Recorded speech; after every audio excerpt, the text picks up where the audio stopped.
ਨਮਸਕਾਰ ਸਾਥੀਓ, ਤੁਸੀਂ ਦੇਖ ਰਹੇ ਹੋ ਸਹਿਜ ਸਟੱਡੀ YouTube ਚੈਨਲ ਤੇ ਆਪਾਂ ਰੀਟ ਮੇਨ ਐਗਜ਼ਾਮ ਪੰਜਾਬੀ ਦੇ ਵਿਸ਼ੇ ਨਾਲ ਜੁੜੀਆਂ ਹੋਏ ਟੌਪਿਕ ਨੇ ਜਿਹੜੇ ਉਹਨਾਂ ਨੂੰ ਦੇਖ ਰਹੇ ਹਾਂ। ਇਸ ਤੋਂ ਪਹਿਲੇ ਕਿ ਅੱਜ ਦਾ ਜਿਹੜਾ ਆਪਣਾ ਟੌਪਿਕ ਜੋ ਨਾਵਲ ਹੈ ਆਪਾਂ ਅੱਜ ਦੀ ਕਲਾਸ ਦੇ ਅੰਦਰ ਦੇਖਣਾ ਹੈ ਉਸ ਦੇ ਬਾਰੇ ਚਰਚਾ ਸ਼ੁਰੂ ਕਰੀਏ। ਇੰਪੋਰਟੈਂਟ ਪ੍ਰਸ਼ਨ ਕਿਹੜੇ ਰਹਿ ਸਕਦੇ ਨੇ, ਕਿਹੜੀ ਆਥੈਂਟਿਕ ਬੁੱਕ ਦੇ ਅੰਦਰੋਂ ਇਹ ਟੌਪਿਕ ਮੈਂ ਆਪ ਦੇ ਲਈ ਲੈ ਕੇ ਆਇਆ ਹਾਂ। ਜੇਕਰ ਤੁਸੀਂ ਚੈਨਲ ਤੇ ਪਹਿਲੀ ਵਾਰ ਆਏ ਹੋ ਤਾਂ ਚੈਨਲ ਨੂੰ ਸਬਸਕ੍ਰਾਈਬ ਤੇ ਵੀਡੀਓ ਨੂੰ ਸ਼ੇਅਰ ਜ਼ਰੂਰ ਕਰ ਦੇਣਾ ਤੇ ਨਾਲ ਹੀ ਨਾਲ ਆਪ ਨੂੰ ਇਸ ਦੇ ਆਬਜੈਕਟਿਵ ਟਾਈਪ ਕੁਐਸਚਨ ਵੀ ਟਾਈਮ ਟੂ ਟਾਈਮ ਜਿਹੜੇ ਇਸ ਚੈਨਲ ਦੇ ਉੱਪਰ ਅਪਲੋਡ ਕੀਤੇ ਜਾ ਰਹੇ ਨੇ ਉਹ ਕਲਾਸਾਂ ਨੂੰ ਵੀ ਦੇਖ ਲੈਣਾ ਤਾਂ ਕਿ ਇੰਪੋਰਟੈਂਟ ਕੁਐਸਚਨਾਂ ਦੀ ਪ੍ਰੈਕਟਿਸ ਵੀ ਆਪਦੀ ਹੋ ਸਕੇ। ਤਾਂ ਆਓ ਦੇਖਦੇ ਹਾਂ ਆਪਾਂ ਅੱਜ ਦਾ ਇਹ ਟੌਪਿਕ ਹੈ ਜੋ ਆਪਣੇ ਕੋਲ ਨਾਵਲ ਆ ਜਾਂਦਾ ਹੈ। ਆਪਾਂ ਦੇਖਣਾ ਹੈ ਨਾਵਲ ਦੇ ਬਾਰੇ। ਨਾਵਲ ਦੇ ਬਾਰੇ ਉਹ ਕਿਹੜੀਆਂ ਗੱਲਾਂ ਨੇ ਜੋ ਆਪਾਂ ਨੂੰ ਐਗਜ਼ਾਮ ਦੇ ਲਈ ਬੜੀਆਂ ਹੀ ਮਹੱਤਵਪੂਰਨ ਨੇ, ਜਾਂ ਫਿਰ ਤੁਸੀਂ ਨਾਵਲ ਦੇ ਬਾਰੇ ਹਜੇ ਤੱਕ ਜੋ ਵੀ ਤਿਆਰੀ ਕੀਤੀ ਹੈ ਉਸ ਦੇ ਅੰਦਰ ਕਿਹੜੀਆਂ ਗੱਲਾਂ ਨੇ ਜਿਨ੍ਹਾਂ ਨੂੰ ਤੁਸੀਂ ਨਜ਼ਰਅੰਦਾਜ਼ ਕਰਕੇ ਐਗਜ਼ਾਮ ਦੇ ਅੰਦਰ ਨਹੀਂ ਜਾ ਸਕਦੇ। ਤਾਂ ਸਭ ਤੋਂ ਪਹਿਲੇ ਆਪਾਂ ਦੇਖਦੇ ਹਾਂ ਨਾਵਲ ਦੇ ਨੇ ਜਿਹੜੇ ਕੋਸ਼ਗਤ ਅਰਥ ਦੇਖਦੇ ਹਾਂ। ਜਦੋਂ ਕੋਸ਼ਗਤ ਅਰਥ ਦੇਖਦੇ ਹਾਂ ਤਾਂ ਸਭ ਤੋਂ ਪਹਿਲੇ ਆਪਣੇ ਕੋਲ ਇਤਾਲਵੀ ਸ਼ਬਦ ਆ ਜਾਂਦਾ ਹੈ, ਉਹ ਆ ਜਾਂਦਾ ਹੈ ਨੋਵੀਲਾ। ਇਹਨੂੰ ਬਿਲਕੁਲ ਨੋਟ ਕਰ ਲੈਣਾ। ਇਹ ਜ਼ਿਆਦਾਤਰ ਸੰਭਾਵਨਾ ਇਹ ਹੈ ਕਿ ਆਪ ਨੂੰ ਪੁੱਛਿਆ ਜਾਏਗਾ ਕਿ ਇਹ ਜਿਹੜੇ ਅਰਥ ਨੇ ਕਿਸ ਲੈਂਗੁਏਜ ਦੇ ਅੰਦਰੋਂ ਲਏ ਗਏ ਨੇ। ਤਾਂ ਇਤਾਲਵੀ ਸ਼ਬਦ ਹੈ ਜਿਹੜਾ ਉਸ ਨੋਵੇਲਾ ਤੋਂ ਪ੍ਰਗਟ ਹੋ ਰਿਹਾ ਹੈ ਤੇ ਇਸ ਦਾ ਨਾਵਲ ਦਾ ਅੰਗਰੇਜ਼ੀ ਜਿਹੜਾ ਅਨੁਵਾਦ ਆ ਜਾਂਦਾ ਹੈ, ਅੰਗਰੇਜ਼ੀ ਸ਼ਬਦ ਆ ਜਾਂਦਾ, ਉਹ ਆ ਜਾਂਦਾ ਨੋਵਲ ਜਾਂ ਇਸ ਨੂੰ ਨਾਵਲ ਕਹਿੰਦੇ ਆ।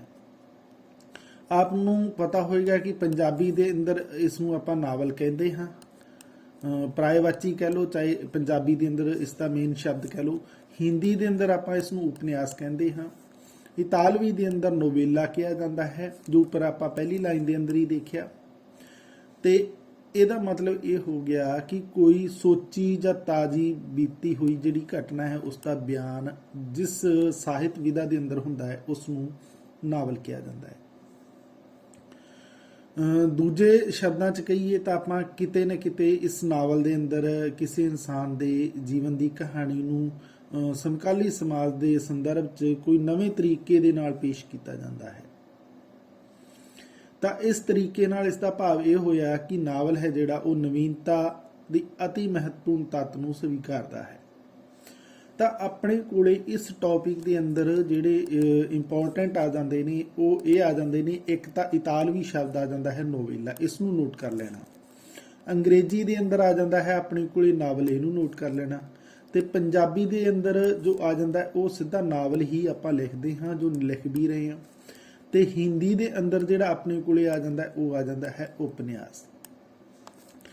ਤੇ ਇਸ ਤੋਂ ਬਾਅਦ ਜੇ ਇਸ ਦੇ ਅਰਥ ਦੀ ਗੱਲ ਕਰਦੇ ਹਾਂ ਤਾਂ ਉਹ ਹੈ ਇੱਕ ਐਸੀ ਰਚਨਾ ਜਿਸ ਵਿੱਚ ਜੀਵਨ ਕਹਾਣੀ ਨੂੰ ਸਮਕਾਲੀ ਸਮਾਜ ਦੇ ਸੰਦਰਭ ਵਿੱਚ ਬਿਆਨ ਕੀਤਾ ਜਾਂਦਾ ਹੈ। ਇਹ ਇੰਪੋਰਟੈਂਟ ਨੇ ਜਿਨ੍ਹਾਂ ਨੂੰ ਤੁਸੀਂ ਨੋਟ ਕਰ ਲੈਣਾ। ਇਹ ਜੋ ਆਪ ਨੂੰ ਮੈਂ ਨਾਵਲ ਟੌਪਿਕ ਕਰਵਾ ਰਿਹਾ ਹਾਂ ਇਹ 11ਵੀਂ ਦੀ ਜਮਾਤ ਦੀ ਜੋ ਪੰਜਾਬੀ ਦੀ ਪੁਸਤਕ ਹੈ ਉਸ ਦੇ ਅੰਦਰ ਹੈ। ਸਾਹਿਤ ਰੂਪ ਨੂੰ ਪੜ੍ਹਨਾ ਹੈ, ਨਾ ਕਿ ਤੁਸੀਂ ਰਾਈਟਰਾਂ ਦੇ ਲਿਖੇ ਹੋਏ ਨਾਵਲਾਂ ਨੂੰ ਪੜ੍ਹਨਾ ਹੈ। ਹੁਣ ਇਸ ਤੋਂ ਬਾਅਦ 'ਚ ਇਹ ਤਾਂ ਸ਼ਬਦ ਨਾਵਲ ਦੇ ਬਾਰੇ ਸੀ ਆਪਣੇ ਕੋਲ। ਹੁਣ ਇਸ ਤੋਂ ਬਾਅਦ 'ਚ ਆ ਜਾਂਦਾ ਨਾਵਲ ਦੀਆਂ ਪਰਿਭਾਸ਼ਾਵਾਂ। ਕਿਹੜੀਆਂ ਕਿਹੜੀਆਂ ਪਰਿਭਾਸ਼ਾ ਨੇ ਜਿਸ ਨੂੰ ਤੁਸੀਂ ਨੋਟ ਕਰਕੇ ਐਗਜ਼ਾਮ ਦੇ ਅੰਦਰ ਜਾਣਾ ਹੈ, ਜਾਂ ਸੰਭਾਵਨਾ ਹੈ ਕਿ ਇਹਨਾਂ ਦੇ ਅੰਦਰੋਂ ਕੋਈ ਜਿਹੜੀ ਪਰਿਭਾਸ਼ਾ ਹੈ ਉਹ ਤੁਹਾਨੂੰ ਪੁੱਛੀ ਜਾਏਗੀ। ਤਾਂ ਜਦੋਂ ਆਪਾਂ ਪਰਿਭਾਸ਼ਾ ਦੀ ਗੱਲ ਕਰਦੇ ਹਾਂ ਤਾਂ ਆਪਣੇ ਕੋਲੇ ਕਈ ਵਿਦਵਾਨਾਂ ਦੀਆਂ ਪਰਿਭਾਸ਼ਾ ਆਉਂਦੀਆਂ। ਪਹਿਲਾ ਜਿਹੜਾ ਆ ਜਾਂਦਾ ਉਹ ਹੈ ਰੈਲਫ ਫੌਕਸ ਦੇ ਅਨੁਸਾਰ ਆ ਜਾਂਦੀ ਹੈ। ਤਾਂ ਰੈਲਫ ਫੌਕਸ ਨੇ ਜਿਹੜੇ ਉਹ ਕੀ ਕਹਿੰਦੇ ਨੇ, ਉਹ ਕਹਿੰਦੇ ਆ ਕਿ ਨਾਵਲ ਜੀਵਨ ਦਾ ਮਹਾਕਾਵੀ ਹੈ। ਨਾਵਲ ਨੂੰ ਜੀਵਨ ਦਾ ਕੀ ਦੱਸਦੇ ਨੇ, ਉਹ ਮਹਾਕਾਵੀ ਦੱਸਦੇ ਨੇ। ਕੌਣ ਦੱਸਦੇ ਨੇ? ਰੈਲਫ ਫੌਕਸ ਨੇ ਜਿਹੜੇ ਉਹ ਦੱਸਦੇ ਨੇ। 1 ਨੰਬਰ ਇਹ ਪਰਿਭਾਸ਼ਾ ਨੋਟ ਕਰ ਲੈਣਾ। ਫਿਰ ਦੂਜਾ ਜਿਹੜਾ ਆਪਣੇ ਕੋਲੇ ਆ ਜਾਂਦਾ ਹੈ ਉਹ ਰਿਚਰਡ ਬਰਨਰ ਆ ਜਾਂਦਾ ਹੈ। ਹੁਣ ਰਿਚਰਡ ਬਰਨਰ ਹੈ ਜਿਹੜਾ ਉਹ ਨਾਵਲ ਦੇ ਬਾਰੇ ਕੀ ਕਹਿੰਦਾ, ਉਹ ਕਹਿੰਦਾ ਕਿ ਨਾਵਲ ਸਮਕਾਲੀ ਜੀਵਨ ਦਾ ਗਦ ਵਿੱਚ ਰਚਿਆ ਅਧਿਐਨ ਹੈ। ਯਾਨੀ ਜਿਹੜੇ ਸਮਾਨ ਜੀਵਨ ਦੇ ਅੰਦਰ ਕੋਈ ਘਟਨਾਕ੍ਰਮ ਹੈ ਉਸ ਨੂੰ ਜਦੋਂ ਗਦ ਰੂਪ ਦੇ ਅੰਦਰ ਲਿਖਿਆ ਜਾਂਦਾ ਤਾਂ ਉਹ ਇੱਕ ਤਰੀਕੇ ਦਾ ਨਾਵਲ ਹੈ। ਇਹ ਕਿਸ ਦਾ ਕਹਿਣਾ ਹੈ? ਰਿਚਰਡ ਬਰਨਰ ਦਾ ਕਹਿਣਾ। ਇਹ ਆਪਣੇ ਕੋਲੇ दूसरी परिभाषा सी, इसनूं बिल्कुल नोट कर लेना। हुण अपने कोले जिहड़ी तीसरी आ जाती है वो आ जाती है H.G. वेल्स। इसनूं नोट कर लेना। तो H.G. वेल्स कहते हैं कि नावल एक अजिहा नशा है जो उस नावल एक अजिहा नशा है जो उस समय सेवन किया जाता है जदों दिमाग खाली होवे अते मनुख कोल वेल होवे। तो ये किने क्या है, ये H.G. वेल्स ने क्या है, ये अपने कोले तीसरी परिभाषा है। देखो ये चाहे याद करो चाहे इन्हों समझो, बिल्कुल ऑथेंटिक यही शब्दावली किसने कही है दिमाग फिट करनी पेगी। एग्जाम के अंदर तुसी इन्हों फिर ही पार पा सकते हो। नोटबुक के उपर लिखो, नहीं हो रहा उसका रोजाना रिवीजन करो।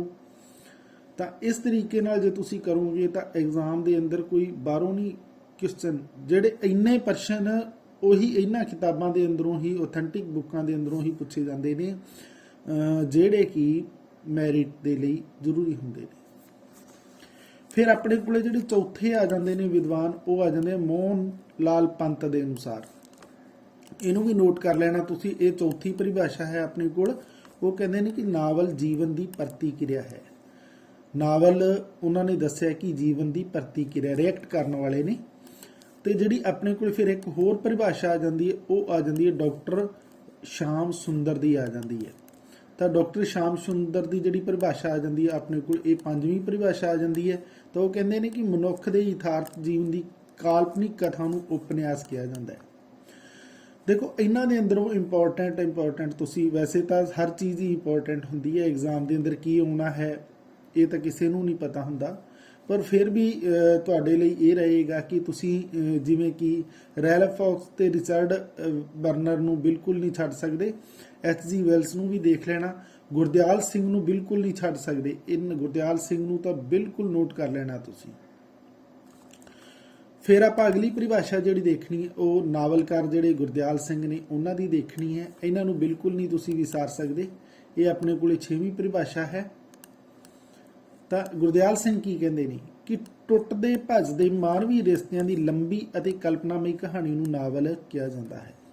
तो गुरदयाल सिंह ने नावल के बारे ये गल कही है कि ਜਿਹੜੇ ਜ਼ਿੰਦਗੀ ਦੇ ਜਿਹੜੇ दरार भरे रिश्ते ਹੁੰਦੇ ਨੇ, मानवी रिश्ते ਹੁੰਦੇ ਨੇ, इन्हां ਦੀ एक लंबी कहानी जो एक कल्पना के रूप के अंदर गदविधा के अंदर पेश की जाती है तो वह एक कहानी ही असल के अंदर नावल होंदी है।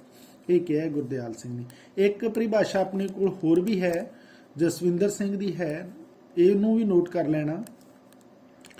तो ये जसविंदर सिंह की जिहड़ी परिभाषा है ये अपने कोल 7वीं परिभाषा है।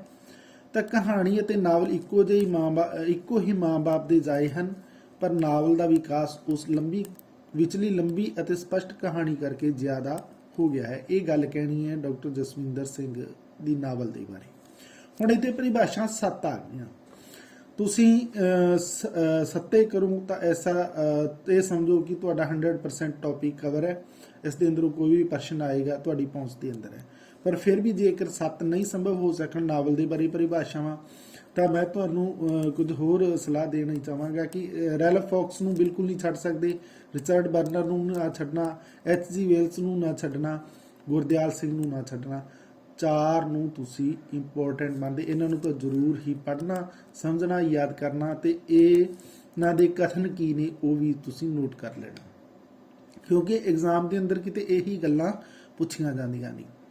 हुण उस तो बाद जिहड़ा अगला टॉपिक आ जाता है साथियों नावल के बारे। देखो एक तो शब्द रचना के बारे आप गल की, तो नावल के शब्द ने जिहड़े इतालवी के अंदर, हिंदी के अंदर, अंग्रेजी के अंदर, पंजाबी के अंदर आप देखे, फिर उसका अर्थ देखिया। दूजियां आप देखिया नावल के बारे परिभाषावां टोटल 7 देखिया। 7 के अंदरों भी मैं आपनूं कहना चाहांगा कि 4 तो तुसीं बिल्कुल नहीं छड्ड सकदे। जे 7 तुसीं पढ़ के याद कर सको तो फिर समझो कि ये तुहाडीआं परिभाषावां नावल के बारे कंप्लीट नहीं, पर 4 नूं तो तुसीं बिल्कुल छड्ड के जा ही नहीं सकदे। तो फिर अगला जिहड़ा टॉपिक अपने कोले आ जाता है वो आ जाता है तत्त के बारे आ जाता है। तो जिहड़ा तत्त है एक तरीके नाल इहनूं नावल के अंग कह लो, तत्त कह लो, या ये कह लो कि एक नावलकार ਉਹ ਕਿਹੜੇ ਇੰਪੋਰਟੈਂਟ ਹਿੱਸੇ ਨੇ ਜਿਨ੍ਹਾਂ ਨੂੰ ਆਪਣੇ ਨਾਵਲ ਲਿਖਣ ਸਮੇਂ ਵਰਤਦਾ ਹੈ ਜਾਂ ਜਿਨ੍ਹਾਂ ਦੀ ਆਪਣੇ ਨਾਵਲ ਦੇ ਅੰਦਰ ਖਿਆਲ ਰੱਖਦਾ ਹੈ, ਧਿਆਨ ਰੱਖਦਾ ਹੈ। ਤਾਂ ਹੁਣ ਆਪਾਂ ਇਹ ਤੱਤਾਂ ਦੀ ਹੀ ਗੱਲ ਕਰਨੀ ਹੈ। ਇਹ ਤੱਤਾਂ ਦੇ ਬਾਰੇ ਮੈਂ ਤੁਹਾਨੂੰ ਇੰਪੋਰਟੈਂਟ ਜਿਹੜੀਆਂ ਗੱਲਾਂ ਨੇ ਉਹ ਸਮਝਾਉਣ ਦੀ ਕੋਸ਼ਿਸ਼ ਕਰਾਂਗਾ। ਬਹੁਤ ਸਾਰੇ ਸਾਹਿਤ ਰੂਪਾਂ ਦੇ ਜਿਹੜੇ ਤੱਤ ਨੇ ਉਹ ਮਿਲਦੇ ਜੁਲਦੇ ਨੇ। ਆਪਣੇ ਕੋਲੇ ਇੱਕ ਨੰਬਰ ਆ ਜਾਂਦਾ ਹੈ ਪਲਾਟ। ਪਲਾਟ ਦਾ ਪਿੱਛੇ ਵੀ ਆਪਾਂ ਇੱਕ ਦੋ ਸਾਹਿਤ ਵਿਧਾਂ ਦੇ ਅੰਦਰ ਪਲਾਟ ਦੇ ਬਾਰੇ ਦੇਖ ਕੇ ਆਏ ਆ।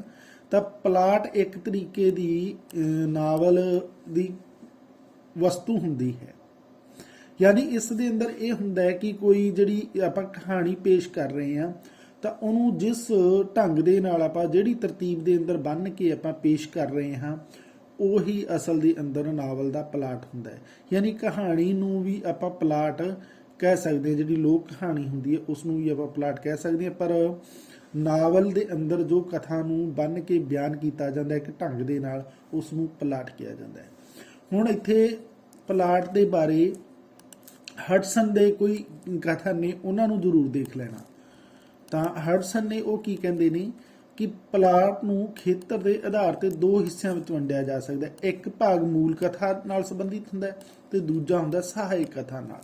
ਸਫਲ ਪਲਾਟ ਵਿੱਚ ਸੁਭਾਵਿਕਤਾ, ਰੋਚਕਤਾ, ਮੌਲਿਕਤਾ ਦਾ ਅੰਸ਼ ਹੋਣਾ ਬਹੁਤ ਜ਼ਰੂਰੀ ਹੁੰਦਾ ਹੈ।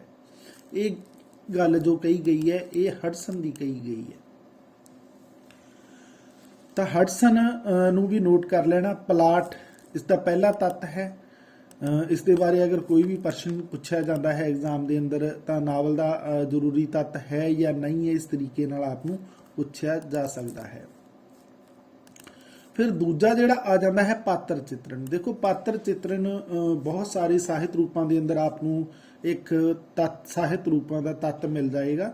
ਇਹਦੇ ਅੰਦਰ ਜਿਹੜੇ ਪਾਤਰ ਯਾਨੀ ਜਿਹੜੇ ਚਰਿੱਤਰ ਪੇਸ਼ ਕੀਤੇ ਜਾਂਦੇ ਨੇ, ਜਿਹੜੇ ਕੋਈ ਕਿਰਦਾਰ ਲਏ ਜਾਂਦੇ ਨੇ ਸਾਹਿਤ ਵਿਧਾ ਦੇ ਅੰਦਰ, ਜਿਵੇਂ ਕਿ ਨਾਵਲ ਦੀ ਗੱਲ ਕਰਦੇ ਹਾਂ ਤਾਂ ਨਾਵਲ ਦੇ ਅੰਦਰ ਜਿਹੜੇ ਜਿਹੜੇ ਕਿਰਦਾਰ ਲਏ ਗਏ ਨੇ ਤਾਂ ਉਹਨਾਂ ਦੀ ਜ਼ਿੰਦਗੀ ਨੂੰ ਉਸ ਦੇ ਅੰਦਰ ਕਿਹੋ ਜਿਹਾ ਵਿਖਾਇਆ ਗਿਆ ਹੈ। ਇੱਕ ਉਹ ਹੀਰੋ ਦੇ ਰੂਪ ਦੇ ਅੰਦਰ ਨੇ, ਵਿਲਨ ਦੇ ਰੂਪ ਦੇ ਅੰਦਰ ਨੇ, ਜਾਂ ਫਿਰ ਉਹਨਾਂ ਦੀ ਇਮੇਜ ਨੂੰ ਕਿੱਦਾਂ ਦਾ ਪੇਸ਼ ਕੀਤਾ ਗਿਆ ਹੈ, ਸੰਘਰਸ਼ ਦਿਖਾਇਆ ਗਿਆ ਹੈ ਤਾਂ ਉਹ ਪਾਤਰ ਦੇ ਉੱਪਰ ਕਿੱਦਾਂ ਦੀ ਜ਼ਿੰਦਗੀ ਅਸਰ ਪਾਉਂਦੀ ਹੈ। ਬਸ ਇਹੀ ਇਸ ਦੇ ਅੰਦਰ ਪਾਤਰ ਉਸਾਰੀ ਦੇ ਅੰਦਰ ਨਾਵਲਕਾਰ ਹੈ ਜਿਹੜਾ ਉਹ ਸ਼ਾਮਿਲ ਕਰਦਾ ਹੈ। ਤਾਂ ਨਾਵਲ ਦਾ ਜਿਹੜਾ ਦੂਜਾ ਇੰਪੋਰਟੈਂਟ ਤੱਤ ਆ ਜਾਂਦਾ ਸਾਥੀਓ ਉਹ ਆ ਜਾਂਦਾ ਪਾਤਰ ਉਸਾਰੀ। ਫਿਰ ਆਪਣੇ ਕੋਲੇ ਤੀਸਰਾ ਜਿਹੜਾ ਇੰਪੋਰਟੈਂਟ ਤੱਤ ਆ ਜਾਂਦਾ ਹੈ ਸਾਥੀਓ, ਆਪਾਂ ਹੁਣ ਤੀਜਾ ਦੇਖਣਾ ਹੈ। ਤਾਂ ਤੀਜਾ ਆਪਣੇ ਕੋਲੇ ਜੋ ਆ ਜਾਂਦਾ ਹੈ ਤਾਂ ਉਸ ਦੇ ਅੰਦਰ ਹੈ ਵਾਰਤਾਲਾਪ ਜਾਂ ਸੰਵਾਦ। ਦੇਖੋ ਜਦੋਂ ਪਾਤਰ ਦਾ ਇੱਕ ਕਰੈਕਟਰ ਤਿਆਰ ਕਰ ਦਿੱਤਾ ਨਾਵਲਕਾਰ ਨੇ, ਫਿਰ ਉਹ ਦੂਜੇ ਪਾਤਰਾਂ ਦੇ ਨਾਲ, ਦੂਜੇ ਕਿਰਦਾਰ ਨੇ ਜਿਹੜੇ ਉਸ ਸਾਹਿਤ ਰੂਪ ਦੇ ਅੰਦਰ, ਉਹਨਾਂ ਦੇ ਨਾਲ ਕਿਸ ਤਰੀਕੇ ਨਾਲ ਗੱਲ ਕਰ ਰਿਹਾ ਹੈ। ਤਾਂ ਇਹੀ ਗੱਲ ਕਰਨ ਦਾ ਤਰੀਕਾ, ਢੰਗ ਹੈ ਜਿਹੜਾ ਗੱਲਬਾਤ ਕਰਵਾਈ ਜਾਂਦੀ ਹੈ ਤਾਂ ਉਸ ਨੂੰ ਤੁਸੀਂ ਵਾਰਤਾਲਾਪ ਜਾਂ ਫਿਰ ਸੰਵਾਦ ਨਾਮ ਦੇ ਜਿਹੜੇ ਤੱਤ ਹੈ ਉਸ ਦੇ ਅੰਦਰ ਸ਼ਾਮਿਲ ਕੀਤਾ ਜਾਂਦਾ ਹੈ। ਤੇ ਆਪਣੇ ਕੋਲੇ ਫਿਰ ਇਸ ਤੋਂ ਬਾਅਦ ਜਿਹੜਾ ਚੌਥਾ ਆਪਣੇ ਕੋਲ ਆ ਜਾਂਦਾ ਹੈ, ਚੌਥਾ ਜਿਹੜਾ ਤੱਤ ਆ ਜਾਂਦਾ ਹੈ ਨਾਵਲ ਦਾ ਇਹ ਆ ਜਾਂਦਾ ਹੈ ਕਿ ਵਾਤਾਵਰਨ ਜਾਂ ਦੇਸ਼ ਕਾਲ। ਤਾਂ ਦੇਖੋ ਕੋਈ ਵੀ ਸਾਹਿਤ ਰੂਪ ਦੇ ਅੰਦਰ ਜੇ ਵਾਤਾਵਰਨ ਤੇ ਜਾਂ ਫਿਰ ਦੇਸ਼ ਕਾਲ ਹੈ ਜਿਹੜਾ ਉਹ ਇੰਪੋਰਟੈਂਟ ਹੁੰਦਾ ਹੈ। ਉਹ ਇਸ ਨਜ਼ਰੀਏ ਤੋਂ ਕਿਉਂਕਿ ਜਿਹੜੀ ਨਾਵਲ ਦੇ ਅੰਦਰ ਜਾਂ ਫਿਰ ਕਿਸੇ ਹੋਰ ਸਾਹਿਤ ਰੂਪ ਦੇ ਅੰਦਰ ਜਿਹੜੀ ਘਟਨਾ ਬਿਆਨ ਕੀਤੀ ਜਾਂਦੀ ਹੈ ਉਹ ਕਿਸੇ ਨਾ ਕਿਸੇ ਭੂਗੋਲਿਕ ਖੰਡ ਦੇ ਨਾਲ ਸੰਬੰਧਿਤ ਹੁੰਦੀ ਹੈ।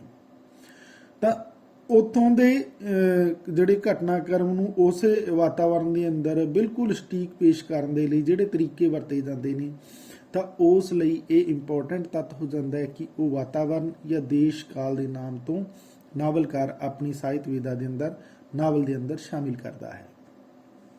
ਤਾਂ ਇਹਦੇ ਅੰਦਰ ਹੂਬਹੂ ਉਹੀ ਘਟਨਾ, ਉਹੀ ਟਾਈਮ, ਉਹੀ ਹਾਲਾਤ, ਉਹੀ ਜਗ੍ਹਾ ਨੂੰ ਬਿਆਨ ਕਰਨ ਦੀ ਕੋਸ਼ਿਸ਼ ਕੀਤੀ ਜਾਂਦੀ ਹੈ।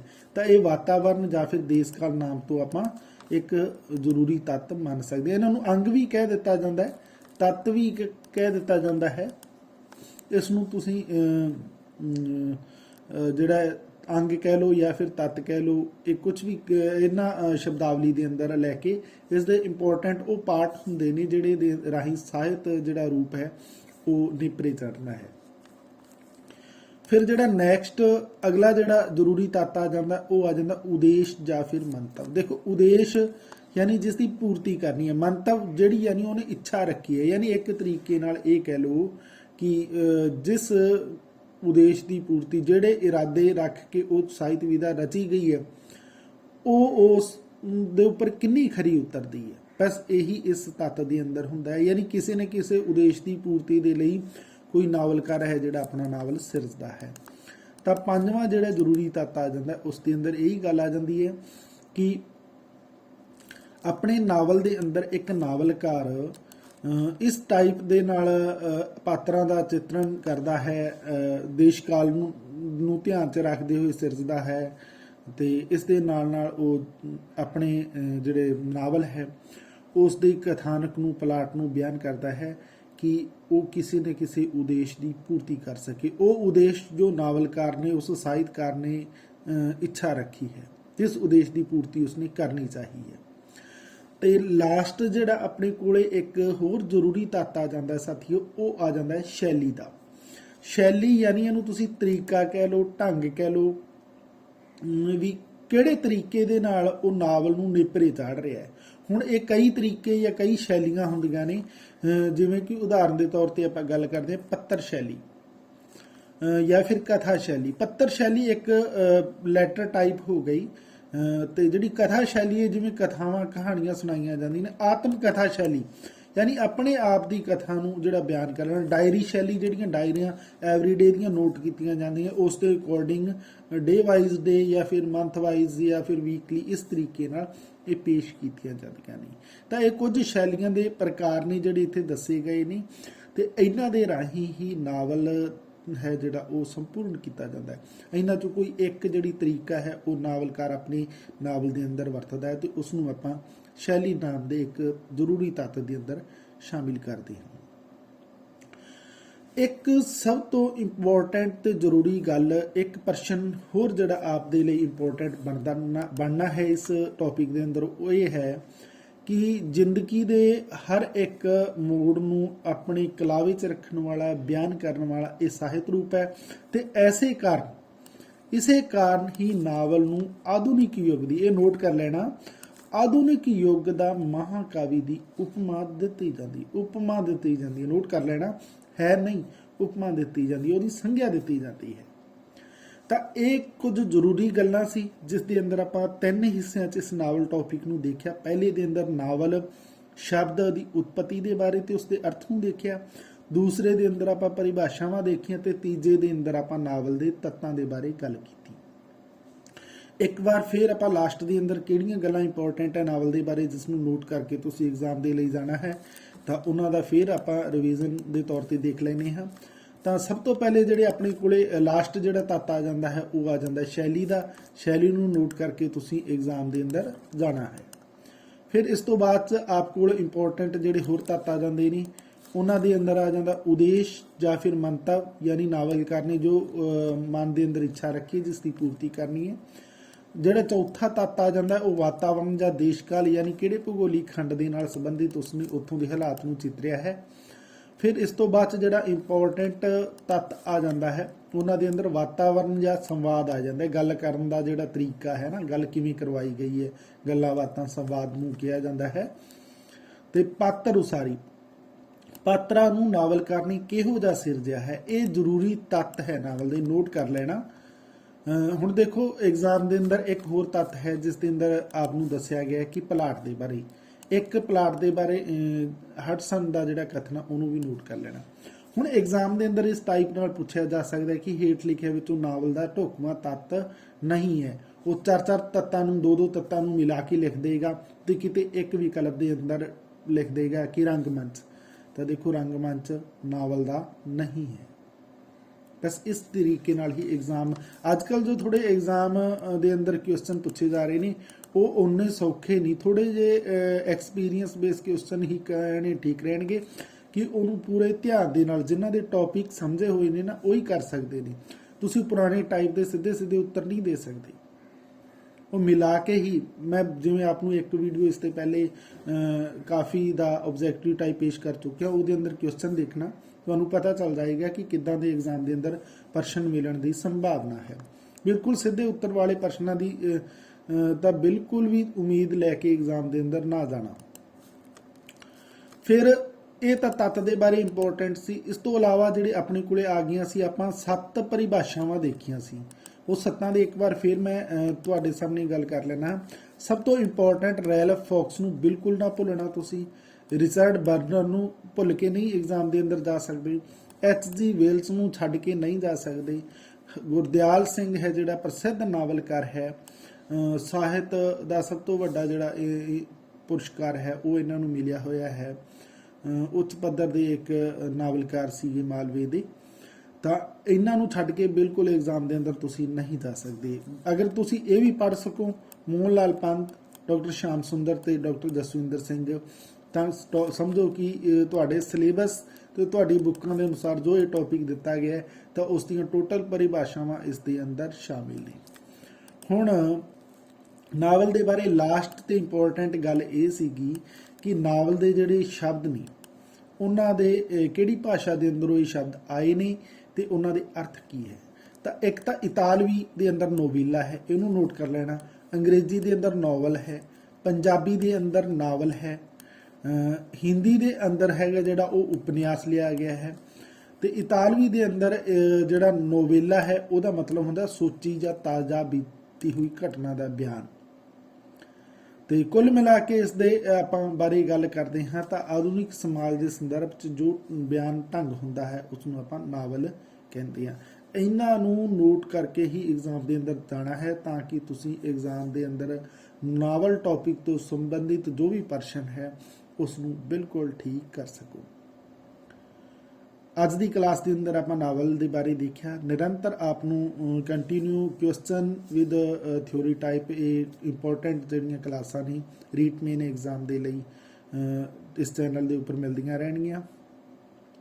ਅੱਜ ਦੀ ਕਲਾਸ ਕਿੱਦਾਂ ਦੀ ਲੱਗੀ ਕਮੈਂਟ ਰਾਹੀਂ ਜ਼ਰੂਰ ਦੱਸਣ ਦੀ ਕੋਸ਼ਿਸ਼ ਕਰਨਾ ਤਾਂ ਕਿ ਇਸ ਦੇ ਨਾਲ ਮੈਨੂੰ ਵੀ ਪਤਾ ਚੱਲਦਾ ਕਿ ਕਿੰਨੇ ਕੁ ਸਟੂਡੈਂਟ ਨੇ ਜਿਹੜੇ ਉਹਨਾਂ ਦੇ ਲਈ ਇਹ ਲਾਹੇਵੰਦ ਕਲਾਸਾਂ ਹੋ ਰਹੀਆਂ ਨੇ ਜਾਂ ਫਿਰ ਕਿੱਦਾਂ ਦੀ ਆਪ ਦੀ ਜਿਹੜੀ ਡਿਮਾਂਡ ਹੈ ਉਸ ਦੇ ਅਕੋਰਡਿੰਗ ਪਰਸਨ ਮੈਂ ਆਪ ਦੀ ਹੈਲਪ ਦੇ ਲਈ ਲੈ ਕੇ ਆ ਸਕਾਂ। ਇਸ ਤੋਂ ਇਲਾਵਾ ਵੀ ਇਸ ਚੈਨਲ ਦੇ ਉੱਪਰ ਪੰਜਾਬੀ ਨਾਲ ਜਾਣਕਾਰੀ ਭਰਪੂਰ ਵੀਡੀਓ ਤੇ ਇਤਿਹਾਸ ਨਾਲ ਸੰਬੰਧਿਤ ਪੰਜਾਬੀ ਇਤਿਹਾਸ ਹੈ ਜਿਹੜਾ ਉਸ ਦੇ ਨਾਲ ਰਿਲੇਟਡ ਵੀਡੀਓ ਸਮੇਂ-ਸਮੇਂ ਸਿਰ ਅਪਲੋਡ ਕੀਤੇ ਜਾਂਦੇ ਨੇ। ਸੋ ਜ਼ਿਆਦਾ ਤੋਂ ਜ਼ਿਆਦਾ ਸਟੂਡੈਂਟ ਕੋਲ ਇਸ ਵੀਡੀਓ ਨੂੰ ਸ਼ੇਅਰ ਕਰਨਾ ਤਾਂ ਕਿ ਹੋਰ ਵੀ ਬਹੁਤ ਸਾਰੇ ਸਟੂਡੈਂਟ ਇਸ ਦਾ ਹਿੱਸਾ ਬਣ ਸਕਣ। ਤੇ ਜੇਕਰ ਤੁਸੀਂ ਚੈਨਲ ਨੂੰ ਸਬਸਕ੍ਰਾਈਬ ਨਹੀਂ ਕੀਤਾ ਤਾਂ ਇਸ ਨੂੰ ਸਬਸਕ੍ਰਾਈਬ ਜ਼ਰੂਰ ਕਰ ਲੈਣਾ। ਮਿਲਦੇ ਹਾਂ ਅਗਲੀ ਕਲਾਸ ਦੇ ਅੰਦਰ।